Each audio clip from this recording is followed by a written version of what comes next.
हाय दोस्तों, स्वागत है आप लोग का आपके अपने YouTube channel KD Smart 91 classes में। तो जैसा कि आप लोगों को पता होगा कि हम क्लास 12th और क्लास 10th की मैथ्स का इंपॉर्टेंट क्वेश्चन पढ़ाते हैं और इसके बाद इन दोनों क्लासेस के मैथ्स भी पढ़ाते हैं। तो मतलब जो सिलेबस होता है उसको भी बताते हैं और उसके बाद जो इम्पॉर्टेंट क्वेश्चन होगा उसको भी बताते हैं। मतलब बोर्ड एग्ज़ाम के लिए जो 2021 का बोर्ड एग्ज़ाम होने वाला है उसके लिए एकदम वेरी इंपॉर्टेंट आज क्वेश्चन नहीं होगा। ये सूत्र है किस चीज़ के लिए? समाकलन के लिए, क्योंकि कमेंट्स आते हैं कि सर हमको समाकलन समझ में नहीं आता है। तो इसलिए सबसे पहले हम देखेंगे सूत्र और उसके बाद फिर सूत्र के बाद तब देखेंगे सवाल। तो मतलब ये सूत्र पहले तो लिख लेना कहीं पे भी कि मतलब जो कि काम में आएगा, ठीक। तो किस तरीके से इसको लिख करके एक जगह रखना है, कहाँ पे जिस तरीके से हमारा ये पेज है ऐसे आप भी एक पेज में लिख करके कुछ अलग रख लेंगे, ताकि ये फ़ायदा होगा कि जब हम कोई क्वेश्चन देंगे और उसके बाद बताएंगे कि इस सूत्र को देखो यहाँ पे लिखा हुआ है, तो आप लोग तुरंत देख सकें। नहीं तो कहाँ पे भी लिख देंगे तो उसको फिर से पीछे देखेंगे और उसके बाद वो मिलेगा नहीं। तो अगर आप लोग हमारे चैनल पर आए होंगे तो ये तो पता ही होगा इस पर क्या किया जाता है और क्या कराया जाता है। तो इस पर केवल मैथ्स पढ़ाई जाती है और उसके बाद लेकिन जब आप लोग आ जाते हैं तो ये हम पहले से सजेस्ट करते हैं कि पेन और कॉपी लेकर के तभी बैठें और उसके बाद फिर वीडियो चला के मनोरंजन नहीं लेना है, मैथ को सीखना है, ठीक। तो यहाँ पे आगे क्या करेंगे देखेंगे। सबसे पहले सूत्र समाकलन के जो ज़्यादा इंपॉर्टेंट सूत्र हैं उसको हम लिख दिए, जो कि चैप्टर में बहुत ज़्यादा बार यूज़ होते रहते हैं, तो इसी वजह से उन्हीं सूत्रों को लिख दिए। लेकिन अभी ये पूरा नहीं हुआ है, अभी इसके लिए एक आध वीडियो में और लेके आएंगे तो जिसमें से पूरा क्वेश्चन पूरा हो जाएगा। मतलब पूरा सूत्र मतलब A to Z तक, मतलब 7 समाकलन का जितना सूत्र है पूरा इस पे लिख देंगे, ठीक। तो आगे देखते हैं सबसे पहला वाला समाकलन का सबसे पहला सूत्र। इसमें कह रहा है कि साइन यक्स dx। हाँ, एक बात और ध्यान देना कि इसमें जो ये सिंबल बता रहा है ये dx जो लिखा है और ये जो सिंबल है ये इससे पता चलता है कि समाकलन करना है। तो यहाँ पे लिखा है साइन यक्स और dx का समाकलन क्या लिखा है? माइनस का कास यक्स। ये इतना आप लोगों को पता होगा। फिर उसके बाद यहाँ पे कह रहा है कास यक्स जब आएगा तो इसका समाकलन ये होता है साइन। तो एक बात ध्यान देना कि इसी से हमको अवकलन चाहे तो पता कर ले, ठीक। तो क्या कहते हैं कि इसका अवकलन थोड़ा सा बस इसमें उल्टा होता है, इसका अवकलन ये होता है लेकिन माइनस मतलब प्लस में ही होता है, लेकिन ये माइनस इधर आ जाता है बस। तो अवकलन नहीं पढ़ना है, समाकलन। तो अवकलन समाकलन का उल्टा या समाकलन अवकलन का उल्टा होता है, ऐसा कुछ कहा जाता है। तो इसमें कह रहा है कि ये इसका पहली बात तो ये पहला सूत्र है जिसमें कह रहा है कि साइन यक्स का समाकलन माइनस कास यक्स और कास यक्स का समाकलन केवल साइन यक्स होता है, ठीक। कास का केवल साइन यक्स। और उसके बाद फिर आ जाते हैं सेक स्क्वायर। अब कुछ लोग सोच रहे होंगे कि सर जी tan यक्स का क्यों नहीं लिखे, क्योंकि tan का डबल होता है तो इस वजह से हम उसको नीचे लिख दें, ठीक। तो यहाँ पे सेक स्क्वायर यक्स और सेक स्क्वायर यक्स का समाकलन होता है tan यक्स प्लस का c। और उसके बाद फिर कॉसेक स्क्वायर यक्स, इसका समाकलन देखेंगे तो माइनस का काट यक्स और प्लस का c, माइनस काट यक्स प्लस का c। और उसके बाद फिर यहाँ पे आते हैं तो सेक यक्स और tan यक्स। क्या लिखा है? सेक यक्स और tan यक्स। लेकिन ध्यान देना कुछ लोग ये भी कहते हैं कि सर जी क्या यहाँ पे tan यक्स और डॉट का फिर इसके बाद या गुणे का सेक यक्स लिखा रहेगा तो इसके बराबर ये समाकलन होगा? हाँ, हम कह सकते हैं कि इसके बराबर भी यही समाकलन होगा, क्योंकि जब 2 गुणे 3 करते हैं तब भी 6 आता है, जब 3 गुणे 2 करते हैं तब भी 6 आता है। तो टेंशन में नहीं आना, ठीक। फिर उसके बाद यहाँ पे कह रहा है कि tan यक्स। अब आ जाते हैं tan यक्स का समाकलन। जब देखेंगे tan यक्स का समाकलन तो एक में माइनस होता है और एक में प्लस होता है। तो यहाँ पे ध्यान देना कि माइनस कब होगा? जब इधर कास होगा तो माइनस पहले लग जाएगा और लॉग मॉड में कास यक्स। और उसके बाद फिर जब ये चीज यहाँ पे देखो जो इसके साथ अगर सेक होगा तो इसका आगे का माइनस हट जाएगा, ये प्लस में होगा, ठीक। तो ये ध्यान देना है कि हमको कौन सा लगाना है और कौन सी की जरूरत है। तो चाहे दोनों में चाहे जो लगा दो वो दोनों सही होगा, ठीक। तो एक बात ध्यान देना। अब उसके बाद फिर आ जाते हैं यहाँ पे कॉट यक्स का समाकलन क्या होता है? कॉट यक्स का समाकलन होते हैं लॉग और साइन फिर प्लस का c। तो मतलब लॉग साइन यक्स प्लस का c, ये इतना किसका होता है? कॉट यक्स का। तो फिर उसके बाद आगे यहाँ पे सेक यक्स, ये सूत्र नंबर 8 था। तो कह रहा है कि सेक यक्स का क्या होता है? तो सेक यक्स का समाकलन होता है लॉग में और उसके बाद फिर सेक और प्लस का यहाँ पे tan यक्स होगा। फिर उसके बाद आगे कह रहा है कि अब आगे कह रहा है कॉसेक यक्स का क्या होगा? तो कॉसेक यक्स का होगा लॉग और मॉड में कॉसेक माइनस का काट यक्स। तो ये इतना आप लोग देख लिए होंगे 9 नंबर। अब देखते हैं 10 नंबर का क्वेश्चन, मतलब ये सूत्र। तो फिर उसके बाद यहाँ पे 10 नंबर में अब आ गया है जिसके साथ sine inverse, cos inverse, tan inverse. तो मतलब इसको याद करने का एक एकदम विस्तार, एकदम बिंदास तरीका बता रहे हैं कि यहाँ पे देखो साइन का पहले याद करना।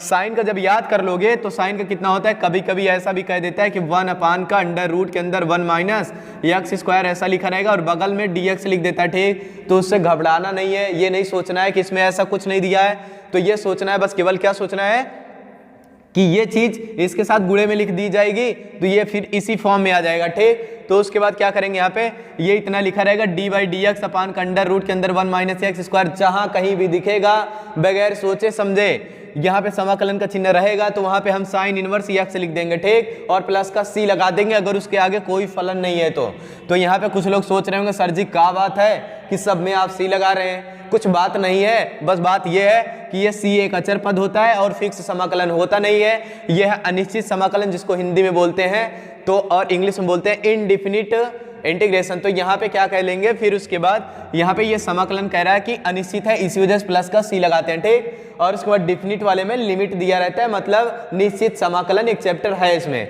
तो फिर उसके बाद आगे आ जाते हैं, तो यहाँ पे कह रहा है कि जब माइनस लग जाएगा तो माइनस संकेत बताता है कास का। तो फिर उसके बाद ध्यान देना कि जब माइनस का और डी बाई डी एक्स अपान का अंडर रूट के अंदर 1 माइनस एक्स स्क्वायर, तो वहां पे ये समाकलन होगा कास इनवर्स एक्स का। फिर उसके बाद यहाँ पे लिखा है अगर डी बाई डी एक्स और अपान का 1 प्लस का एक्स स्क्वायर लिखा रहेगा तो ये समाकलन होगा टेन इनवर्स एक्स का। फिर उसके बाद यहीं पे लिखा रहेगा माइनस का डी बाई डी एक्स, और फिर उसके बाद जब ये माइनस आ जाएगा तो इससे पता चलता है कि ये काट का होगा। अब उसके बाद फिर नीचे आ जाते हैं, तो यहाँ पे जब यक्स और उसके बाद फिर अंडर रूट के अंदर एक्स स्क्वायर माइनस 1 होगा तो इससे ये पता चलता है कि सेक का होगा। फिर उसके बाद यहाँ पे माइनस का और उसके बाद डी बाई डी एक्स और अपान में यक्स अंडर रूट में यक्स स्क्वायर माइनस का 1 होगा तो यहाँ पे क्या होगा कॉसेक इनवर्स यक्स का, और उसके बाद प्लस का सी, ये इतना लगाना ही पड़ेगा। अब उसके बाद आ जाते हैं यहाँ पे सूत्र नंबर 16। तो इसमें क्या कह रहा है, जब e की पावर x लिखा रहेगा तो इसका समाकलन कितना होगा। तो जब e की पावर x लिखा रहेगा तो इसका समाकलन डायरेक्ट हम क्या बताएंगे, e की पावर x और प्लस का c, क्योंकि इसका समाकलन यही होता है और अवकलन भी यही होता है। तो ध्यान देना, इससे डायरेक्ट क्वेश्चन नहीं पूछेगा, वो क्वेश्चन पूछेगा तो ये पूछेगा e की पावर 3x या तो फिर पूछेगा e की पावर 2x। तो एक बात ध्यान देना कि इसका डायरेक्ट हम रटाया हुआ सूत्र बता दे रहे हैं। जब इसके साथ कोई भी संख्या जोड़ेगा उसी संख्या को उसके बटे में लगा दे रहे हैं, बस और कुछ नहीं करना है। क्या करना है, जैसे हमसे अगर पूछ लिया e की पावर सर जी 3x का समाकलन क्या होगा, तो अब क्या करेंगे कि e की पावर 3x तो लिख देंगे एज इट इज, जैसे लिखा है। अब क्या करेंगे, बस यहाँ पे जो यक्स लिखा है इसके साथ जो संख्या है उसी को उसके बटे में लगा दें। तो इसके जब बटे में लगाएंगे तो ये आ जाएगा 3 और प्लस का सी, ये हो गया इसका समाकलन।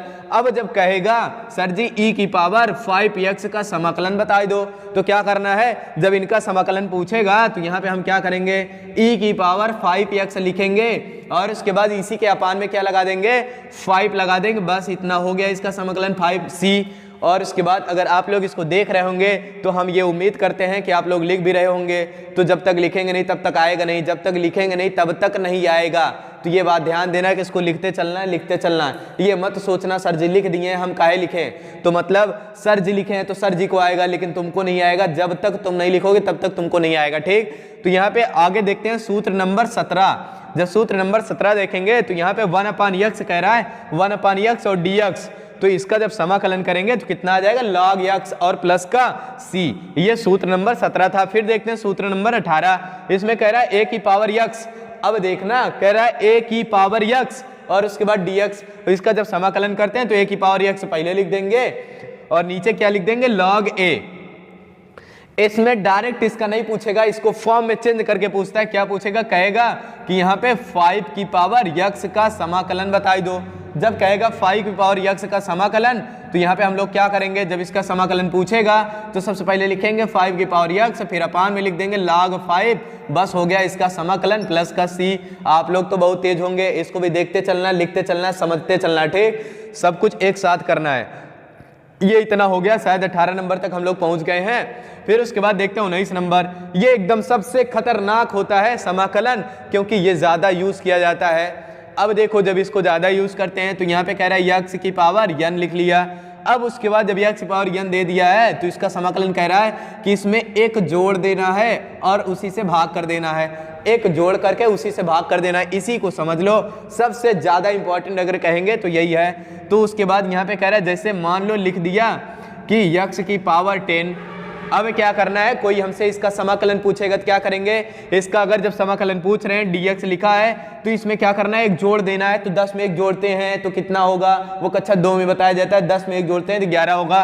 तो यहाँ पे आ जाएगा 10 मतलब x की पावर 11 बटे का, और इसी से भाग कर देंगे तो मतलब ये 11 आ जाएगा प्लस का c। ये हो गया समाकलन, और ये एग्जाम्पल था इस वाले सूत्र पे। तो एक बात आप लोग ध्यान देंगे, ठीक। अब उसके बाद फिर माना कि यहाँ पे ऐसा कुछ और कह दिया, कह रहा है कि भाई साहब ये तो आपको आता है, हम कठिन वाला पूछेंगे। तो कह दो आप श्योर, आप पूछ सकते हैं, कठिन वाला पूछो सरल वाला पूछो। तो x की पावर क्या लगाएंगे, x की पावर मान लो ये दे देते हैं 5/2। अब कहेंगे भाई साहब इसका समाकलन करके दिखाओ। तो क्या करेंगे, सबसे पहले इसमें एक जोड़ देंगे उसी से भाग। अगर 5/2 में एक जोड़ेंगे तो ये जोड़ना तो आता ही होगा, 5/2 में अगर एक जोड़ेंगे तो ये आ जाएगा 7/2।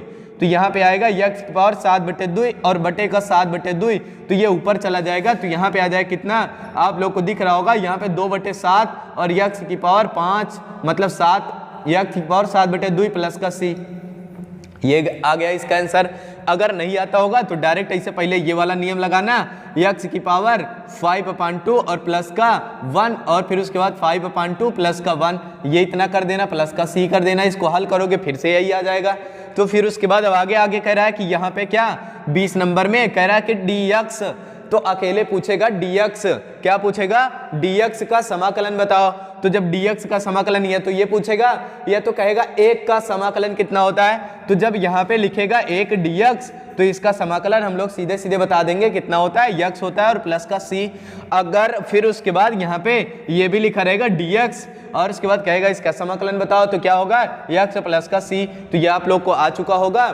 तो फिर उसके बाद अगर आप लोग इसको देख चुके हैं तो चाहे तो वीडियो को रोक करके इस पूरे सूत्र को लिख सकते हैं, और उसके बाद क्या कहते हैं, इसको एक जगह ऐसे पेज में लिखना ताकि दोबारा हमको फिर से जरूरत पड़े तो हम क्या कर सके, उसमें देख सकें, ठीक। देख करके रिवाइज करें, मतलब अगर ऐसे लिख करके रोज सुबह शाम एज ए मेडिसिन, जैसे दवा लेते हैं सुबह और शाम, वैसे अगर इसको भी रोज सुबह शाम पढ़ते रहेंगे तो ये सूत्र एकदम दिमाग में उस तरीके से होना चाहिए जैसे पानी बाल्टी में रखा जाता है, अगर ज्यादा डाल दो तो वो बहने लगता है ना, वैसा सूत्र भी होना चाहिए कि मतलब ऐसे इतना भरा होना चाहिए कि जैसे ही क्वेश्चन आए देख करके वहां पे तुरंत खट से रख दिया जाए। तो इस तरीके से सूत्र याद करेंगे तभी जा करके हमको ये आएगा। इसीलिए हम सबसे पहले क्या कर दिए हैं, समाकलन के सूत्र लिख दिए हैं जो कि एकदम इंपॉर्टेंट है, ठीक। तो मतलब अगर आप लोग इसको देख चुके होंगे और अच्छा लगा होगा तो वीडियो को लाइक और उसके बाद शेयर जरूर कर देना, और उसके बाद चैनल को अभी तक सब्सक्राइब ना किए हो तो सब्सक्राइब कर लेना, क्योंकि इसी तरीके से एकदम मज़ेदार खतरनाक तरीके से हम वीडियो मतलब सवाल के और सूत्र के लेके आते रहेंगे ताकि उसका नोटिफिकेशन आपको जल्द से जल्द मिले। नहीं तो हो सकता है फिर क्या कहते हैं आप लोग लेट करेंगे तो सीख नहीं पाएंगे और उसके बाद यूपी बोर्ड के एग्जाम के लिए काफ़ी डिफिकल्टी होगी, ठीक। तो हम चाहते हैं कि हमारा मिशन यही है कि हर कोई पढ़े और हर कोई क्या कर सके, मैथ को सीख सके। तो बाय बाय, मिलेंगे फिर से अगले वीडियो में।